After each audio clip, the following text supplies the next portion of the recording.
오늘 말씀은 잘 아시는 것처럼 2차 전도 여행을 떠난 바울의 이야기입니다. 2차 전도 여행을 떠나려고 했더니 바나바가 마가를 데리고 가야겠다는 겁니다. 그래서 그 마가는 중간에 도망친 놈이니까 안 되겠다라고 얘기하고 대판 싸웠다는 거예요. 제가 제일 좋아하는 성경 구절입니다. 바나바와 바울도 대판 싸워서 찢어졌더라. 막 교회에서 싸우면서 괜찮아, 싸워 이렇게 해서 찢어지면 되는 거야. 그럼 교회 두 개 되지 뭐. 맨날 그랬거든요. 그렇게 찢어지고 나서 지금 첫 사역이 이전에 갔던 길을 구브로로 가버리니까 바나바가 거꾸로 가기 시작했던 게 지금 바울의 이 행로입니다.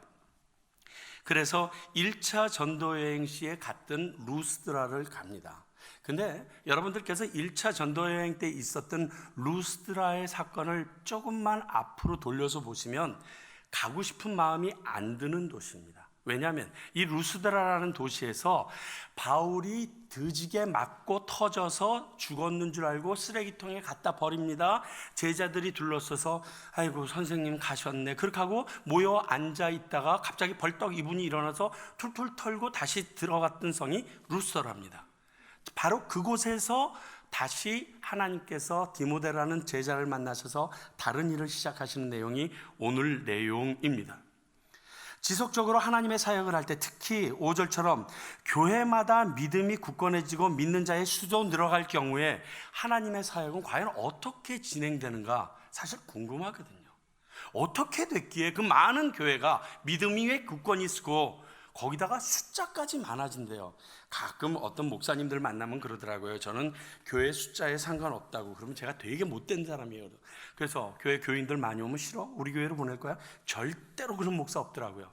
교회 교인 많아지는 거 축복입니다. 문제는 그 많은 교인을 가지고 하나님이 원하시는 짓을 못할 때, 하나님이 원하시는 일로 행하지 못할 때가 문제죠. 절대로 잘못 아닙니다. 과연 어떻게 했길래 교회가 든든해지고 하나님의 사람들이 더해지는가? 이게 5절에서 나온 결론이어서 저는 오늘 이렇게 생각해 봅니다. 1절부터 10절까지의 내용을 가지고 하나님의 사역은 과연 어떻게 하는 것인가? 어떻게 할 때 하나님께서 기뻐하시고 기름 부음이 있는가? 두 가지로 생각해 봅니다. 첫 번째는 1절부터 5절까지의 내용을 가지고 신실한 동역자가 있어야 한다는 사실입니다. 디모데를 만납니다.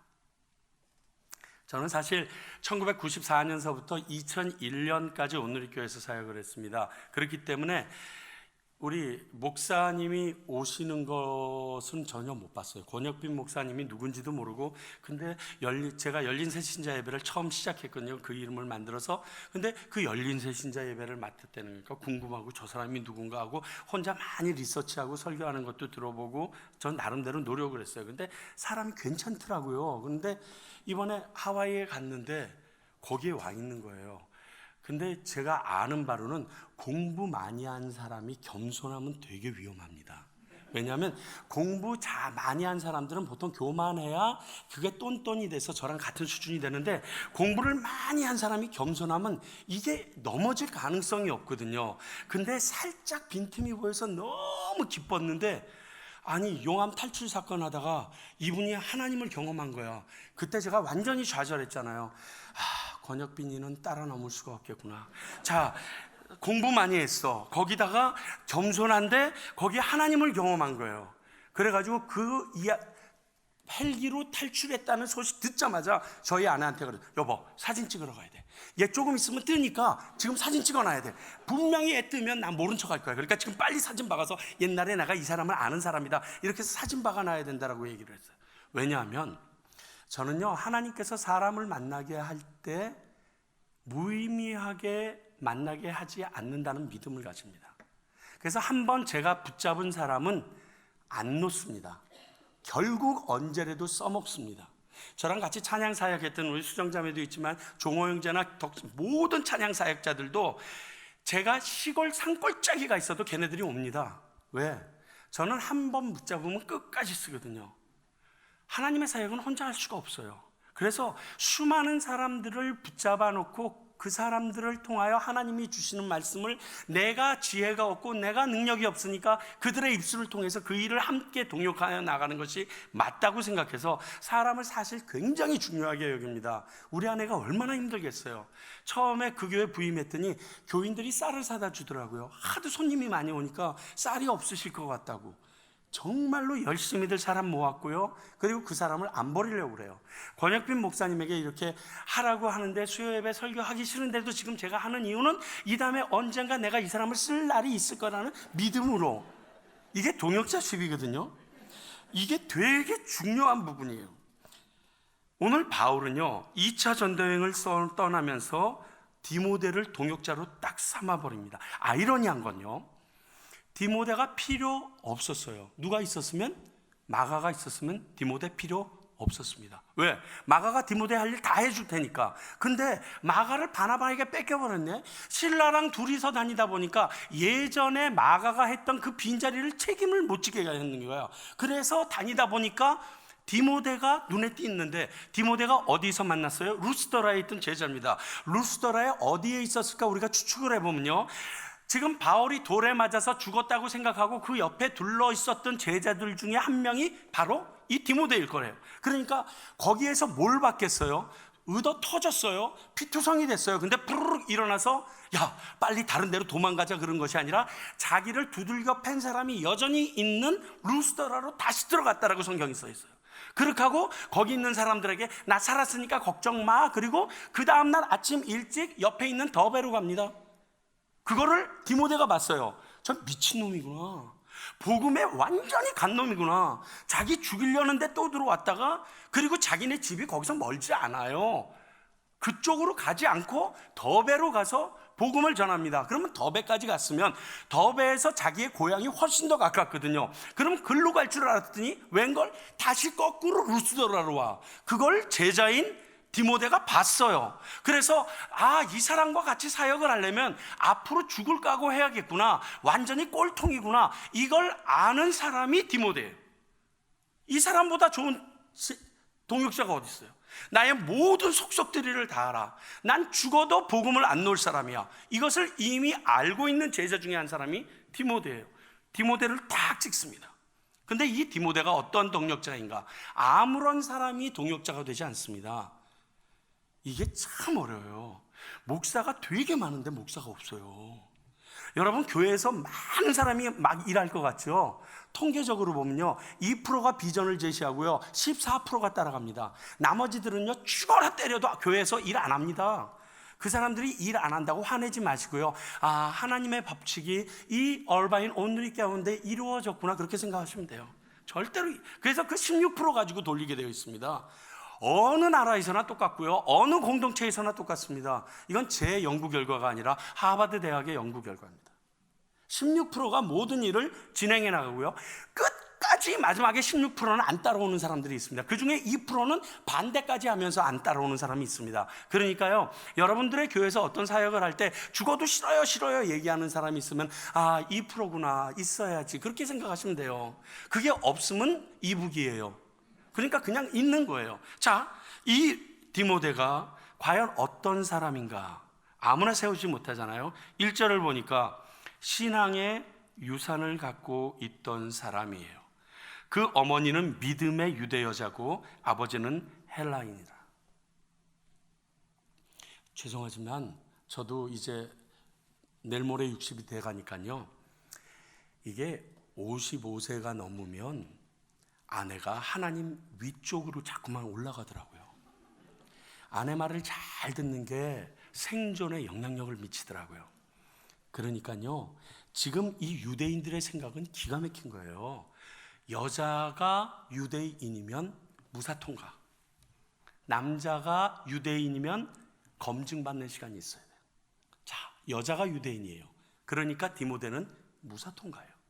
무사통과인데 그 이야기가 디모데 후서 1장 5절을 보니까 이는 내 속에 거짓이 없는 믿음이 있음을 생각함이라. 왜? 이 믿음은 먼저 내 외조모 로이스와 내 어머니 유니게 속에 있더니 내 속에도 있는 줄을 확인하라. 거짓이 없는 믿음을 소유한 사람이라는 것을 그 부모 때문에 알게 된 거예요. 신앙의 유산을 가지고 있는 사람이라는 것 때문에 디모데를 바울은 주저하지 않고 선택합니다. 여러분, 아닌 분도 상관이 없습니다. 왜냐하면 지금부터 만들면 되니까. 모든 사람이 신앙의 초반이었겠어요? 내가 초반이면 내 뒤에 놈들은 다 이제 대신앙의 후손이죠. 저 같은 경우는 굉장히 오래됐습니다. 증조 외할아버님 순교자시니까 언더우드 목사님. 그리고 저희 집은 굉장히 오래됐어요. 그래도 제가 개차반이었는데요. 그거 별로 필요는 없어요. 근데 나중에 영향력이 있어요. 하나님이 만져주시고 쓰는데 탕 치는 순서가 있어요.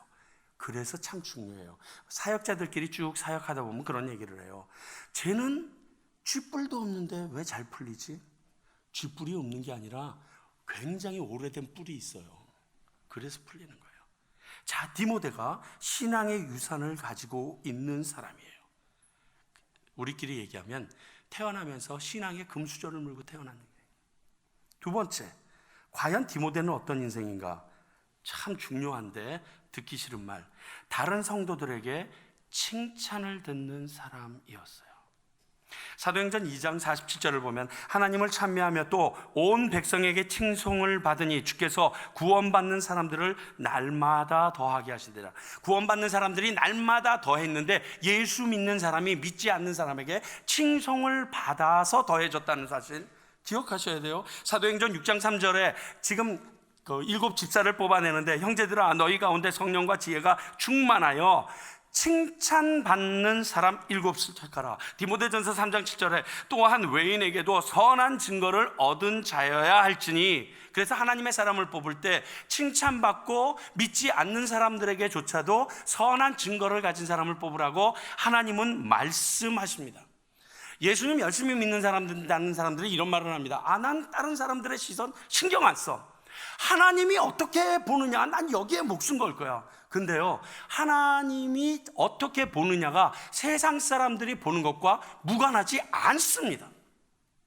하나님이 나를 너무 칭찬했는데 세상 사람들이 나를 죽일 놈이라고 돌멩이 던진다. 그러려면 선교지가 있는 사람이나 그런 얘기 들어요. 얼바인에서 이런 말 들으려면요, 여러분들이 얼바인에서 아무개 그러면 너무 착해서 예수님 중심 토막 이런 얘기 듣는 사람이 되어야지 가능한 거예요. 자, 디모데가 거기 있는 제자들 사이에서 칭찬 듣는 사람이었어요. 여러분, 전도 여러분들의 입으로 맨날 해도 안 됩니다. 여러분들 살면요, 예수 믿고 교회 빠졌던 사람들이 물어봐요. 너는 뭐 때문에 아직까지도 예수 믿니? 물어봐요. 내 삶이 달라야지 물어볼 거 아니에요. 주일날 예배 딱 드리고 H마트 딱 갔는데 완전 얼굴은 오가지상 막 똥 씹은 표정 지어가지고 이렇게 하고 막 고르고 또 그거 가지고 뜯어진 거 냈다고 아줌마랑 대판 싸우고 앉아있고 너 어디 갔다 왔니? 교회 갔다 왔어. 오늘 누가 그 교회 나가요? 그 교회 나가는 게 미친 사람이지. 막 여기 엉망진창이야. 준비도 안 되어 있고 제대로 진열도 안 돼 있는데 그거 가지고 오시면 싱글벙글하고 아이고 준비가 안 됐군요. 그럴 수도 있죠. 아유 좀 제가 손해보면 되죠. 야, 넌 미쳤냐? 어떻게 그렇게 살 수 있니? 난 미쳤어 예수한테. 이래야지 교회 올 거 아니에요. 여러분, 여러분들의 삶이 여러분들을 명확하게 하나님 앞에 어떤 사람인지 보여줍니다. 나는 삶이 거지 같은 사람이 멋있게 예배 보는 사람이 제일 더러워요. 내 말인 줄 알죠? 성경에 하나님이 그렇게 얘기하셨어요. 너희들 예배 드리러 좀 안 와줬으면 좋겠다. 니들 찬양 좀 안 했으면 좋겠다. 하나님 표현 그대로 할까요? 역겹다. 내 교회 밟지도 말아라. 차라리 제대로 살아라. 그렇게 얘기하셨어요. 이사야서에 아모스서에 다 그렇게 얘기하셨어요. 그 삶이 이 사람이 칭찬받을 만한 사람이 되도록 해야 하는 거예요. 목사님 있다 보면 칭찬받겠죠. 물론 그렇겠죠. 끝까지 그렇게 살면 그게 사람이겠어요. 그러나 하나님의 동역자로 하나님의 일을 할 때 세상 사람들이 볼 때도 저 사람 정도면 하는 칭찬은 들어주는 사람이 동역자로 선택되어지는 것이 합당해요. 아무나 데리고 움직이는 거 아니에요. 세 번째, 이 동역자인 디모데는 사역에 대한 문제의 요소를 제거받은 사람입니다. 3절을 보니까 거기 있는 모든 유대인들이 아버지가 헬라 이방 사람인 줄 알았어요. 그러니까 아버지가 헬라 사람이니까 디모데는 할례를 안 받은 걸 전부 다 머릿속으로 알고 있어요. 지금 제1회 1차 예루살렘 공의회에서 있었던 것이 할례를 하는 것이 맞는가 아닌가 가지고 싸웠어요. 할례 안 받는 게 맞다라고 얘기하고 결론이 어떻게 됐습니까? 자, 우상의 제물과 피와 목매어 죽은 것과 음행을 멀리하기만 해라. 이걸로 모든 것이 통과가 됐습니다. 그럼에도 불구하고 그러면 내가 디모데를 제자 삼았으면, 사역자 삼았으면 그 예루살렘 공의회에서 결정된 대로 아무것도 안 건드리고 데리고 가도 되는데 뭐라고 분명히 써 있냐면요, 그 곳에 있는 다른 유대인들이 할례 안 받은 걸 알기 때문에, 이방인의 아들인 걸 알기 때문에 모든 사람이 불어 알게 하기 위하여 할례를 행해 줍니다. 다시 말해서 할례 때문에 문제가 될 것 같아서 정리해 버린다는 거예요. 제가요, 처음 경배와 찬양을 이제 우리 하용인 선교사님이랑 시작을 하면서 열심히 했어요. 제가 믿거나 말거나 제가 성악을 했어요. 노래를 좀 했는데, 노래하다가 대우합창단 있으면서 우리 윤학원 선생님이랑 막 이렇게 하고 하니까 음악적으로는 막 이렇게 올라가는 거예요. 그래서 어느 교회 가서 찬양대 세미나를 하면 문제가 없어요. 근데 경배와 찬양을 겹하고 나니까, 당시 여러분 기억하실지 모르는데 89년 90년도에 경배와 찬양이 거의 인기 스타였거든요. 진짜 지하철에서도 저보고 벌떡벌떡들 일어나, 저 이랬던 사람이에요. 근데 그러니까 사방에서 부르죠. 도대체 하다못해요, 저희 대학 교수님이 날 하나, 그 교수님 한 분만 앉혀놓고 제가 강의한 적도 있어요. 도대체 경배와 찬양이 뭐냐, 성경적으로, 신학적으로, 음악적으로 나한테 설명을 해봐라. 그래가지고 설명한 적이까지 있었거든요. 그러니까 계속 세미나를 다니는데, 세미나를 끝나고 나면 꼭 이런 질문을 하는 거예요. 근데 신학은 어디서 하셨소? 제 그때 생각은, 머리가 크니까, 아주 교만하니까, 신학하면 뭐해? 제대로 하는 목사 하나도 없구만. 내가 이런 생각이 있었어요. 근데 가는 데마다 신학 어디서 했냐고 묻네요. 화나서 신학했잖아요, 저는. 신학해도 제대로 하는 놈도 없더만. 그래가지고 광나루, 그것도 얘기가 긴데 하여간 차지하고 그냥 공짜로 들어갔어요. 남들 다 시험 봐서 들어가는데 제가 90학번이거든요. 그레이스 학번이에요. 무시험 전형된 100년에 처음 있는 학번이에요. 전 이런 사람이에요. 시험 같은 거 안 보고 들어가요. 그래가지고 7대1을 뚫고 들어가 버렸잖아요. 끝나고 나서 신대원 합격하자마자 집회를 갔는데, 어디서 신학하시오? 그래, 장신대요. 그랬더니 아무 말을 안 합디다. 내가 그때 알았어요. 내가 불필요하게 생각하는 것도 하나님의 복음을 위해서는 할 필요가 있다. 그리고 나는 굉장히 그게 프라우드했는데, 나중에 성경을 읽어보니까 고린도전서 8장 12절 13절에 바울이 이렇게 얘기했습니다. 이같이 너희가 형제에게 죄를 지어 그 약한 양심을 상하게 하는 것이 곧 그리스도에게 죄를 짓는 것이니라. 그러므로 만일 음식이 내 형제를 실족하게 한다면 나는 영원히 고기를 먹지 아니하며 내 형제를 실족하지 않게 하리라. 다시 말해서 지금 고린도 지방에 있는 모든 나와 있는 육고기는 다 신전에 바쳐진 고기예요. 그러니까 제단에 바쳐졌던, 이방신에 바쳐졌던 고기를 먹는다라고 손가락질 할까봐 아마 여기를 보니까요, 바울이 고기를 좀 좋아했던 것 같아요. 근데 내가 고기를 먹는 걸 보고 믿지 않는 사람이나 연약한 사람들이 실족해, 나 죽을 때까지 고기 안 먹을게 하고 선언을 해버립니다. 내게 필요 없어 보여도, 나에게는 온전해 보여도 주변에 있는 사람이 나를 통하여 그 문제 때문에 넘어지면 안 하는 거예요. 저요, 말술 먹던 사람이에요. 제가 연대 다닐 때 제가 주동이었거든요. 앉아가지고 맥주 한 박스씩, 소주 한 박스씩 먹으니까 제가 주동이었다고요. 근데 술 끊고 싶어서 끊은 게 아니에요. 제가 찬양 사역하는 줄 아는데 술 마시는 거 보면 그 사람들이 시험 받을까 봐 제가 끊었어요. 지금이라도 먹으려면 먹을 수 있을 것 같아요. 담배 참 잘 폈거든요. 근데 담배 피는 거 보면 그 사람들이 넘어질까 봐 안 피기로 결정한 거예요. 그게 중요한 거예요. 이 교회에서 술 먹고 담배 피시는 분 있어도 상관없어요. 솔직하게 얘기해서 천국 들어가는 거랑은 그렇게 큰 상관이 있다라고 전 믿지 않아요. 그러나 당신의 행동과 당신의 모습을 보면서 믿지 않는 사람들이 실족하면 혓바닥 깨물고 끊으셔야 돼요. 그게 맞아요. 제가 요즘에 한국의 사태를 보면서 마음 아픈 게 그겁니다. 자, 뭐 세습이니 뭐 이런 말 대물림 믿다는 거 중요한 게 아니라 그것 때문에 믿지 않는 사람이 난리들 치잖아요. 예수 못 믿겠다고 난리 치잖아요. 그게 법적으로 맞아. 내 양심에도 봐라. 그러나 믿지 않는 사람들이 볼 때 잘못됐다고 얘기하면 내가 아무리 맞아도 그 사람들을 위하여 포기해버려야죠. 난 그게 맞다고 생각을 해요. 내가 아무리 맞아도 오늘 바울 그렇게 얘기했잖아요. 그런 사람이 누구였냐? 그때 딱 아니 내가 할례 받을 이유가 뭐 있습니까? 공의회도 그 문제가 아니었는데 나를 왜 할례하려고 합니까? 라고 디모데가 싸우지 않았어요. 잘라라 마음대로 그러고 앉아 있었어요. 왜?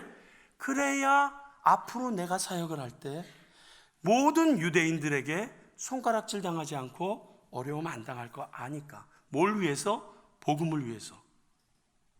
이 정도 되는 사람이 동역자가 돼야 돼요. 이런 사람들이 옆에 붙어 있어야 이게 하나님의 거룩한 일이 세워져요. 그렇게 하고 5절이 뭐라고 얘기합니까? 여러 교회가 믿음이 굳건해졌고 이 동역자와 함께 움직이니까 수가 더하여졌다고 생각해요. 그리고 나서 또 한 가지가 더 있습니다. 하나님의 일을 할 때 성령님의 민감해야 합니다. 오늘 말씀을 보게 되면요, 6절부터 성령님이 말씀하셔서 아시아에서 복음을 전하지 못하고 다른 데로 마케도냐, 유럽 쪽으로 발길을 옮깁니다. 여러분, 이건 교회학적으로나 사회학적으로나 맞지 않는 얘기입니다. 자, 지금 5절에서 뭐라고 얘기했습니까? 디모데랑 그 지역에서 사역을, 소아시아 쪽에서 사역을 하니까 사역이 죽을 썼습니까? 아니요. 너무 잘 되고 있어요. 지금 그 방향으로 계속 나가니까 엄청 잘 되고 있어서 그 방향을 계속 고수하는 건요, 비즈니스도 그렇게 해요. 그러면 세상에서는 그렇게 하나님의 일도 그렇게 하는 게 합당해요. 그래서 그렇게 일을 하려고 바울이 준비했어요. 근데 하나님이 하지 마 그래요. 이럴 때가 많아요. 하나님의 일은요, 지금 잘 됩니다. 지금 우리가 이 모양으로 가니까 잘 됩니다. 이 운동하니까 잘합니다. 이 일하니까 잘 됩니다. 이렇게 예배를 드리니까 잘 됩니다. 얘기할 수가 있어요. 잘 되니까 계속 갑시다. 하나님은 그렇지 않으세요. 여기까지야. 그리고 이제 뒤집어 바꿔. 그럼 바꿔야 돼요. 지금 너무 잘 나가고 있는데 5절 그렇게 잘 나가고 있는데 열매까지 너무 좋은데 소아시아로 가지 말자. 그리고 하나님의 성령이 막습니다. 방향을 바꿉니다. 7절을 보면. 여러분, 성령이 막으시는 것으로 인식되는 일들이 여러분들 가운데 혹시 일어나면요, 상황이나 말씀을 통하여서 딱 일어나면요, 여러분 빨리 기도해보고 응답 받으셔야 돼요. 어떤 분이 그러더라고요. 목사님, 성령님은 말씀하시면 제가 좀 알아들으면 좋겠는데 알아들리지 않는다고. 아니에요. 들었어요. 하기 싫어. 그렇게 하기 싫어서 그래요. 제가 한국에서 온누리교회 열심히 섬기다가 제 삶이 아주 바닥을 치게 됐어요. 한마디로 이렇게 보시면 돼요.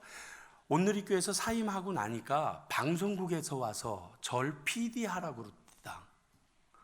뮤지컬 하는 사람들이 와서 뮤지컬 같이 하자고 그래요.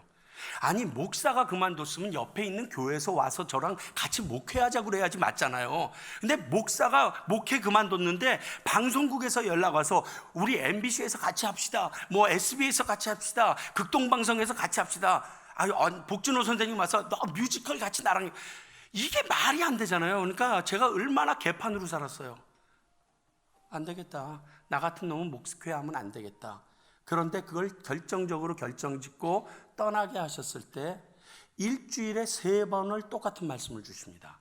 다른 교회를 갔는데 다른 교회에 갈 때마다 새벽기도, 수요예배, 주일예배 본문이 똑같아. 창세기 12장 1절 2절이야.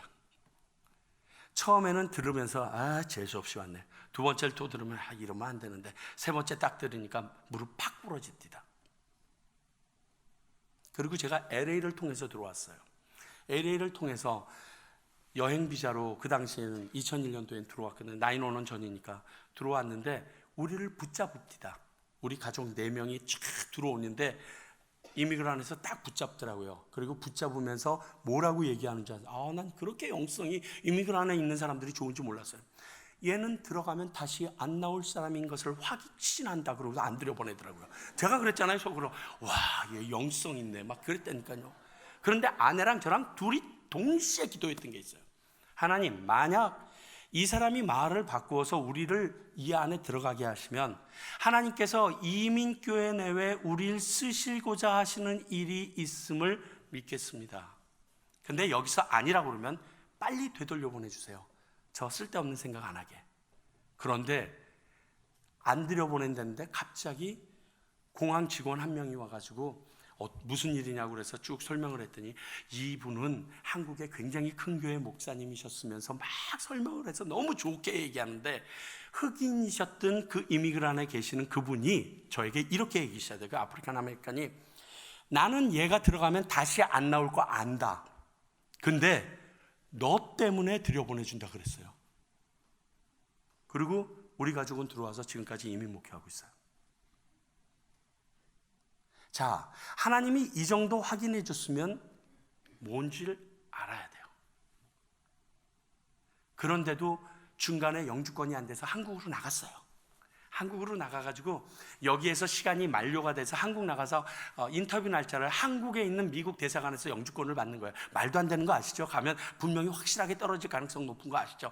가가지고 막 기다리고 있는데 앞에 사람들이 다 떨어지는 거예요. 그래서 할렐루야 이제 우리 중국 가는구나. 그러니까 우리 애들도 이제 아빠 중국 가나 봐 막 이렇게 하고 그때 저희 교회에 있었던 분들이 있어요. 열심히 기도했어요. 목사님 다시 들어오게 해주세요. 우리는 떠나는구나. 너무 좋아했는데 갑자기 저를 딱 보더니 혹시 목사 안수증이 있어? 그래서 목사 안수증을 하나 딱 줬더니 집에 가서 기다리면 영주권 갈 거고 그러고서 가라고 그러더라고요. 그래서 나 된 거냐고. 끝났다고 가라고. 됐다고. 왜 됐냐고 그러니까 그러더라고요. 그래서 둘이서 나오면서요 아내랑 똑같이 또 이런 얘기를 해요. 하나님이 우리를 왜 미국에 다시 들여보내시지? 그리고 미 대사관 앞에서 택시를 잡았는데 거기서 여러분 오전 내내 기다리다가 막차 타가지고 겨우 왔는데 그걸 새치게 하는 여자분이 계시더라고요. 얼마나 미운지 에이 가다가 빵꾸 나라 그러고 소리 팍 지르고 금방 그 다음에 다시 택시가 와가지고 그 택시를 애들을 밀어넣고 아내는 뒷자리에 저는 앞자리에 딱 앉는 순간 제가 11년 전에 경배와 찬양에서 녹음했던 교회를 세우시고 이 찬양의 후렴 부분이 제 목소리로 라디오에서 나와요. 여러분 얼마나 소름 끼치는 줄 알아요? 아내랑 둘이서 앉아서 딱 앉자마자 한국의 택시 운전사가 극동방송을 틀어서 경배와 찬양이 내가 11년 전에 불렀던 내 목소리로 나올 확률은요 복권 10번 맞아도 그렇게 안 돼요. 아내랑 딱 얼굴 보면서 이것 때문에 다시 들여보내셨구나. 저희들이 그랬어요. 그렇게 하고 그 이후로는요 제가 비데오 가게 하려고 사실 미국 들어왔다가 다 청산하고 열심히 목회하고 있거든요. 하나님 부른 이유가 너무 명확한 거예요. 여러분들에게는 이런 사건이 없었을 거라고 생각하는데 맨날 옆에서 똑같은 말 합니다. 상황적으로 내가 계속 막힙니다. 하나님께서 자꾸만 얘기하시는데 여러분들은 뭐라고 그러냐면요 내가 하기 싫은 걸 시키니까 안 하려고 그래. 그거 하나님의 뜻이 아니라고 그래. 하나님이 원하는 게 아니라고 억지로 얘기해. 그러다가 얻어맞고 터지고 비응신돼서 이제 하나님 앞에 나오고. 하나님께서 미리 얘기하십니다. 생각해 보세요. 옹군 사람 쓰고 싶지 다리 찔뚝찔뚝거리는 사람 쓰고 싶을 거예요. 하나님께서 어디 암덩어리 안에 뜩 안고 오는 사람 쓰고 싶을까요? 건강한 몸으로 하나님 섬기는 사람 쓰고 싶을까요? 이미 얘기 다 하셨어요. 여러분들이 듣기 싫었던 거예요. 성령님이 얘기하십니다. 환상을 통하여서 얘기하시고요 상황을 통하여서 계속 얘기하십니다. 바울과 실라가 느꼈습니다. 하나님이 이 길을 가길 원치 않는구나. 성령님이 막으시는구나. 그러면 틀어야지 하고 움직여지기 시작합니다. 여러분 더 중요한 건요 10절 한번 보실래요? 바울이 그 환상을 보았을 때 우리가 곧 마게도냐로 떠나기를 자, 지금까지는 소아시아 가려고 바득바득 애썼어요. 근데 하나님의 말씀인 게, 성령님께서 말씀하신 게 확인됐어요. 그랬더니 뭘 해요? 이제 마게도냐로 가려고 뿌직뿌직 노력합니다. 이게 쉽지 않습니다, 여러분. 지금까지 나는 계획하고 준비하고 A라는 방향으로 가려고 열심히 준비했는데 성령님이 얘기했다고 이거 포기하고 B라는 방향으로 성령님이 몰았다고 이걸 다 포기하고 열심히 낸다? 이게 하나님의 일을 하는 방법이에요. 하나님의 일은요, 성령님이 하시는 일은요, 사람으로 가늠할 수 없어요. 그렇다고 비인격적이나 긍정적인 것이 성령님의 대표적인 성향은 아닙니다. 여러분, 상식이라는 걸 우리 한번 다시 생각해 봅시다. 성령님이 비상식적이라고 얘기하는데 상식이 기준이 없는 거 아세요? 자, 여긴 캘리포니아니까 남자랑 사는 것이 여기선 상식이잖아요. 괜찮잖아요. 그래도 여자랑 살아도 상관이 없잖아요. 남자 여자 화장실 없이 같이 들어가도 문제가 없잖아요. 지금의 상식이 그게 됐어요. 그게 10년 전의 상식이었어요? 아니죠. 상식이 틀이 변합니다. 그러면 상식은 진리가 아닙니다. 자, 초대교회 때 성령님이 얘기하면 성령님이 원하시는 대로 움직입니다. 이게 상식이었어요. 지금의 우리의 상식에서 초대교회의 사도행전을 보니까 상식이 안 되는 거예요. 자, 예를 들어 안디옥 교회에서 성령님이 임하셨습니다. 그 안디옥 교회 담임 목사인 바나바 있고요, 부목사인 바울이 있습니다. 그리고 나머지 5명이 같이 있는데 그 중에서 자, 바울이랑 바나바를 데리고서 떠나라. 담임 목사랑 부목사랑 성령님께서 떠나라 그랬어요. 그래서 얘네들을 하나님이 기뻐하면서 이들을 세워서 떠나게 했다. 그 당시에는 상식이었어요. 그게 성령님이 얘기하면 그렇게 하는 거였어요. 성령님이 원하면 그렇게 움직이는 거였어요. 그런데 지금은 이게 비상식이야. 이해가 안 돼. 저희 교회 교인들이 저에게 제일 많이 부탁하는 건 뭔지 아세요? 목사님, 이번 주에는 단상회에서 떠난다는 얘기 좀 하지 마세요. 저는 늘상 얘기하거든. 으름장 놓거든요. 자꾸만 그러면 나 떠난다. 맨날 그래요. 왜냐하면 어떻게 하나님의 일을 하는데 나를 여기다 묶어 놓으려고 그래? 하나님이 가려면 가는 거고 오려면 오는 거고, 니들도 제가 그래요. 오늘은 우리 교회 교인, 내일은 남의 교회 교인. 그렇잖아요. 오늘은 우리 교회에 와서 앉아 있으니까 다행이죠. 저희 교회는요, 제가 갔을 때보다 교인이 한 3배 정도 늘었는데 다 다른 교회에서 오셨어요. 우리는 장로님만 27명이에요. 교인 300명에 장로님 27명이에요. 그래서 제사장 모임을 만들었잖아요. 제1장로교회를 사랑하는 장로님들의 모임 따로 있어요. 우리는 그래가지고 그분들을 모시고 제가 따로 사역을 해요. 왜 그렇게 많아졌느냐 하면 이분들이 지금은 여기 와 있지만 제 생각에 그래요. 성령님께서 이분들은 지금 나에게 보내주셨지만 하나님께서 시간이 되시면 이 사람들을 들어서 또 다른 교회에 보내실 거다. 지금 내 앞에 왔을 때 내가 가르칠 수 있는 부분 쥐어라 가르쳐서 보내면 된다. 그거 맞죠? 언제까지 우리 교회 교인일 것 같으세요? 똑같아요. 저도 마찬가지라고 그랬어요. 나는 중학교 선생이다.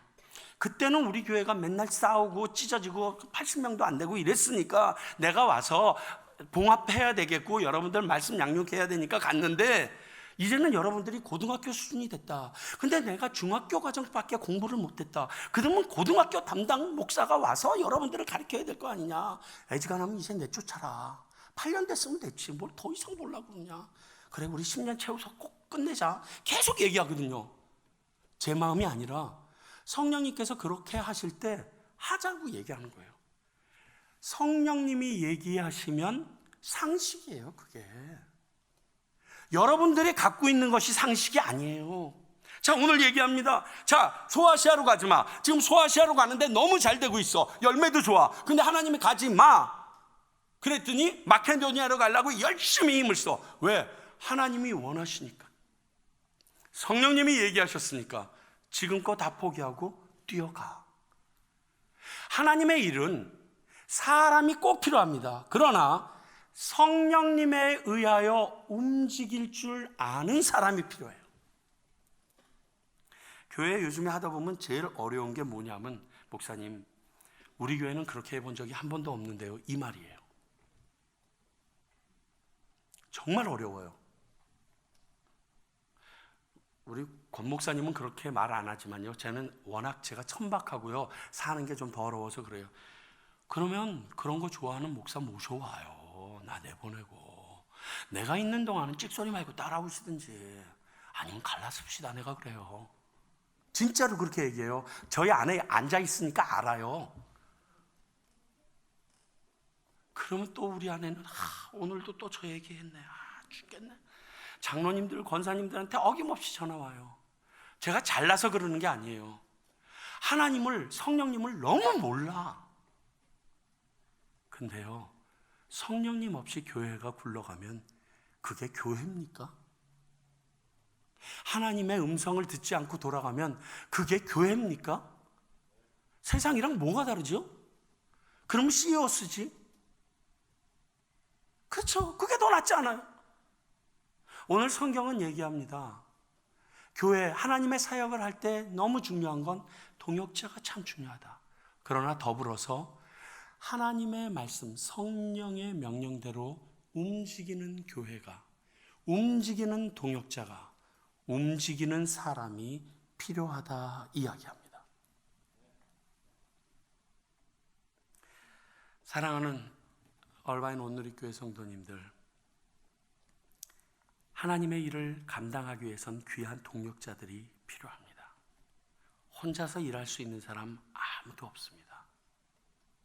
오늘 찬양 인도하시는 목사님 보니까 제가 마음이 너무 좋더라고요. 왜냐하면 가끔 가다가 집회 가게 되면 찬양 인도하시는 분 때문에 제가 굉장히 힘들 때가 많아요. 저 음정이 플랫되거나 지가 하고 싶은 노래 자기 맘대로 하고 막 이러면 막 목사님 제가 나갔다가 기도하고 다시 들어올게요. 그러거든요. 안 그러면 내가 찬양 인도를 따로 해야 되든지. 목사님 정말 찬양 인도도 좋게 하시고 반주도 좋고 음향 아주 좋고. 왜냐하면 음향이 삑거리면요, 저희 동네에 있는 모든 사람들은 저를 쳐다보지 뒤에 음향팀을 안 쳐다봐요. 제가 뒤집어 엎어버리니까. 그런데 너무너무 좋은 거예요. 왜? 혼자 못하겠더라고요.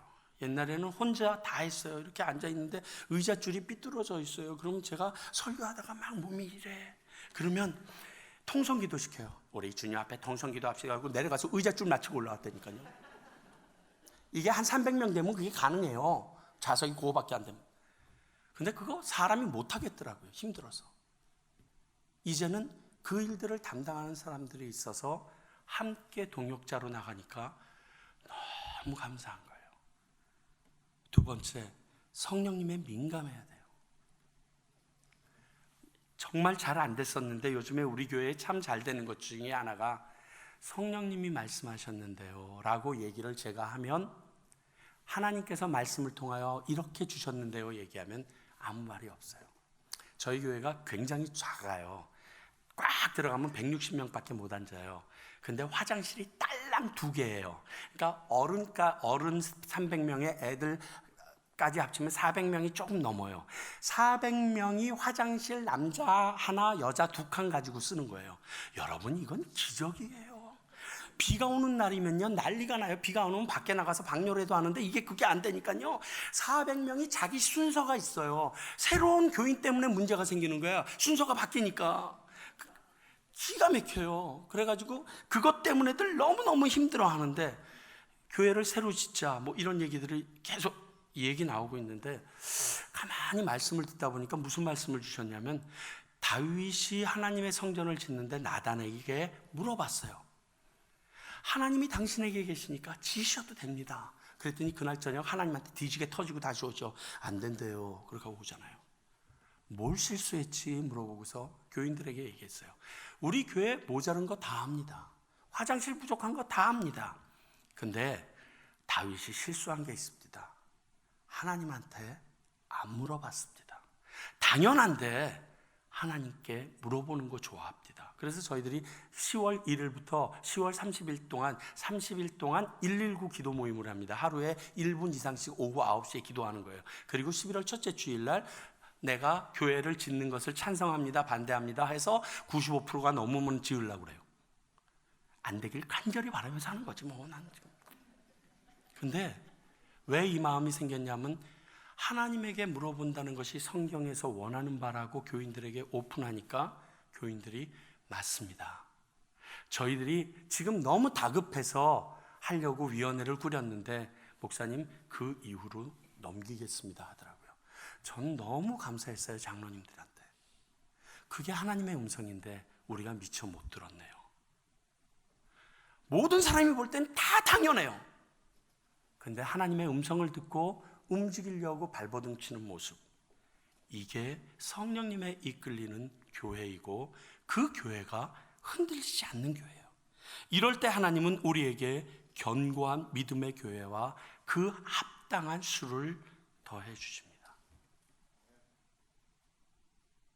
사랑하는 얼바인 온누리교회 성도님들, 와서 너무 좋은 교회 보고 귀한 목사님과 함께 대화 나누면서 제 가슴이 막 뜁니다. 그런데 이 교회가 저는 더 잘 되기를 소원합니다. 하나님이 보시기에, 하나님이 기뻐하시는 이런 데다가 목숨 걸지 마세요. 숫자에다가 목숨 걸지 마세요. 이 다음에 하나님이 하늘나라에서 물어볼 거예요. 이걸 너 어느 교회 다니다 왔니? 물어볼까요? 절대로 안 물어봅니다. 니네 교회 교인 몇 명이었니? 물어볼까요? 절대로 안 물어봅니다. 너 목사하다 왔니? 장로하다 왔니? 이거 물어볼까요? 절대로. 이런 데는 목숨 걸지 마세요. 너 때문에 예수 믿는 사람이 있었니? 이거 물어봐요. 이런 거 하셔야 돼요. 한 사람 찍어가지고 1년 내내 쫓아다니면서 밥 사주면서 크리스마스 때 하나님 선물이요 그러고 하나 던지는 마음이 있어야 돼요. 이거는 물어볼 거예요. 하나님이 너에 대하여 증거가 있니? 여기 온 사람 중에 그 증거 하나 제어라고 얘기할 사람은 이거는 물어볼 거예요. 그래서 전 아주 편해요. 권혁빈 목사님 같은 분들 보면 맨 처음에는 이렇게 주눅이 들었어요. 옛날에 유진서 목사 보고 권준 목사 보면 굉장히 같이 있었는데 저 사람들은 뜨는 데는 이렇게 주눅이 들었는데요. 가만히 생각해 보니까 하늘나라에서 몇 명 모였는지 안 물어볼 것 같더라니까요. 그러고 나니까 속이 편하더라고요. 중요한 건 내가 예수 그리스도를 믿게 한 사람이 있는가, 이거 이제 뒤져보게 생겼. 여기에 내가 미치게 됐던 거죠. 이 얼바인 온누리 교회가 그런 교회가 되길 원해요. 그래서 하나님이 제일 기뻐하는, 하나님께서 제일 사랑하실 수밖에 없는 그런 교회가 바로 이 교회가 되길 소원합니다.